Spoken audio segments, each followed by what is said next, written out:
Bom dia, pessoal. Meu nome é Alexandre Irineu, sou preparador físico, trabalho com futebol profissional há 26 anos e trarei para vocês nesse material um pouco de como é a preparação física no futebol. Para você que já é preparador físico, para você que pensa em ser preparador físico, eu trarei aqui alguns princípios que devem ser observados, né?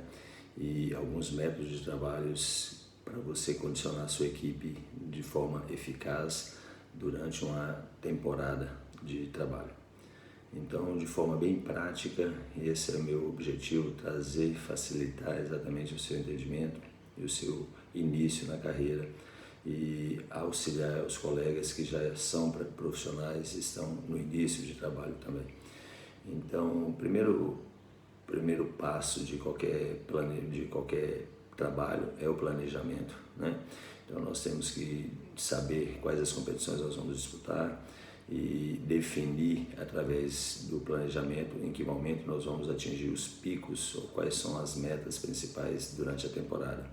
Feito isso, a gente planeja toda a temporada de trabalho, tanto físico quanto tático, técnico, mas como nós vamos falar aqui da parte física, a gente também monta as estratégias para, nos momentos decisivos, a gente estar numa condição muito boa.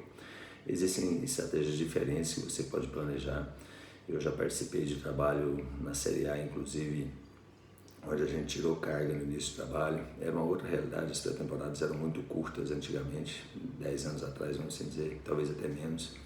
Então a gente iniciava o trabalho com o campeonato com 10 dias de trabalho. E isso era muito difícil, porque se tinha que jogar carga para suportar o resto do ano. E muitas vezes quem não tinha um bom elenco, não tinha qualidade, sofria. Já visto aí quantas vezes vocês já observaram times maiores dos estados sofrendo com times menores. Era muito em função disso. Muito desgastados, muito pesado da pré-temporada.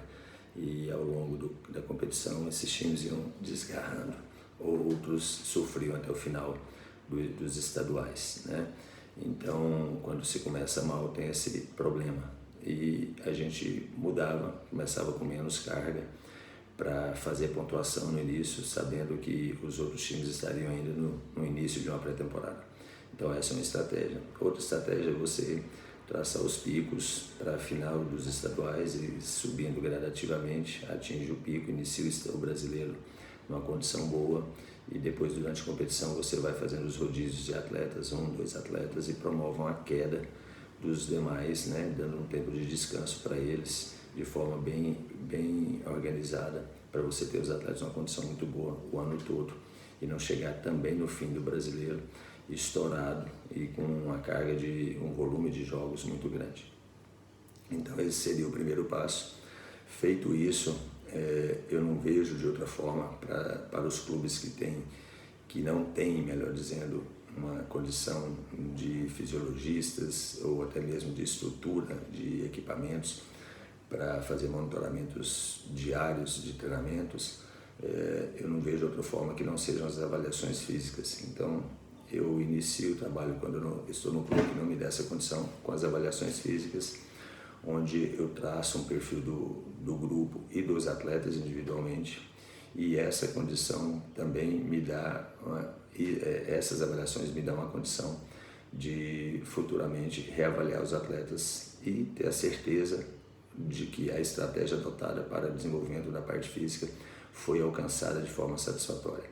Então nós avaliamos força, nós avaliamos percentual de gordura, condição aeróbica, condição de força explosiva, resistência anaeróbica, e aí nós temos mais flexibilidade, nós podemos trabalhar também avaliações de mobilidade. Então você cria um protocolo para o seu clube e você reavalia os atletas regularmente. Muitas vezes as competições não nos dão esse tempo de reavaliação. Uma estratégia é reavaliar quem está jogando menos, porque quem está jogando muitas vezes não consegue fazer essas avaliações ao longo do ano, haja visto que a avaliação física ela é de esforço máximo e ela gera um desgaste e dores musculares que atrapalham o planejamento ou a semana de trabalho para um próximo jogo. E isso é bem complicado de você tirar atletas para fazer essas avaliações. Então a gente avalia o segundo grupo, vamos assim dizer, os que jogam menos, os que não estão relacionados, para ter pelo menos um parâmetro do que o grupo todo apresenta de evolução, ou até mesmo não apresenta, né, para você mudar a estratégia. Já aconteceu isso comigo algumas vezes. Você pensa de um jeito, planeja de um jeito e as coisas não saem conforme você pensou, e aí a reavaliação te dá essa condição de mudar os rumos do seu planejamento, do que foi planejado. Existem protocolos bem conhecidos e tradicionais de avaliação física, com equipamentos e sem equipamentos também. Então tudo vai depender da condição que você tem de trabalho, né? E lembrando que os clubes maiores hoje em dia, eles quase não avaliam mais, poucos avaliam. Por quê?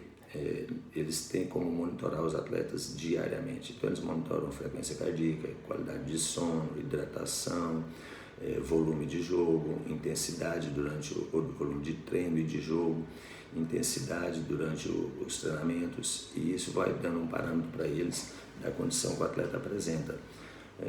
Haja visto que nós já temos planilhas e mais planilhas que qualificam, né, ou que mostram, que apontam os níveis dos atletas em cada campeonato no mundo inteiro. Então nós temos as referências para o Brasil também.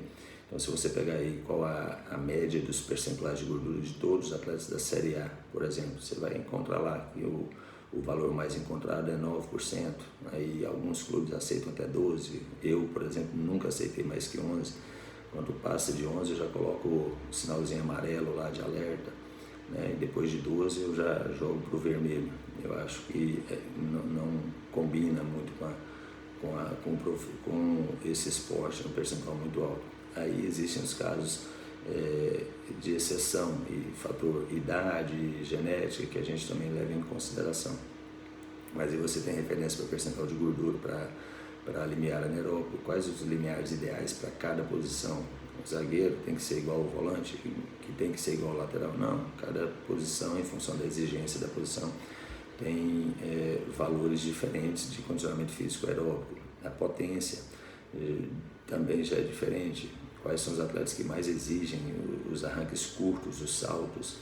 Então você vai ter essas referências nas planilhas e você também pode criar o seu próprio protocolo. Então existe aí, resumindo e concluindo já, a avaliação ela se faz importante quando você não tem monitoramentos diários, né?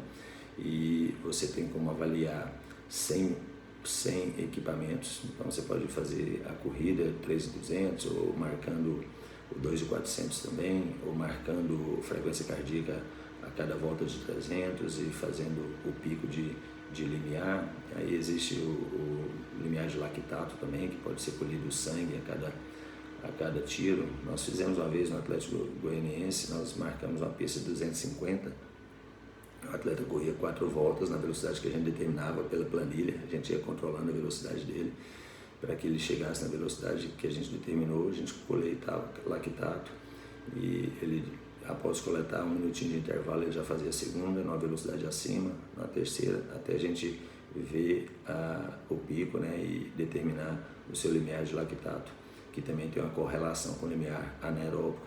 Normalmente, ou na maioria das vezes, a gente observou ao longo da carreira, o limiar de lactato fica 2 km por hora abaixo do limiar anaeróbico. Então a gente já fazia essa correlação e determinava o limiar anaeróbico do atleta.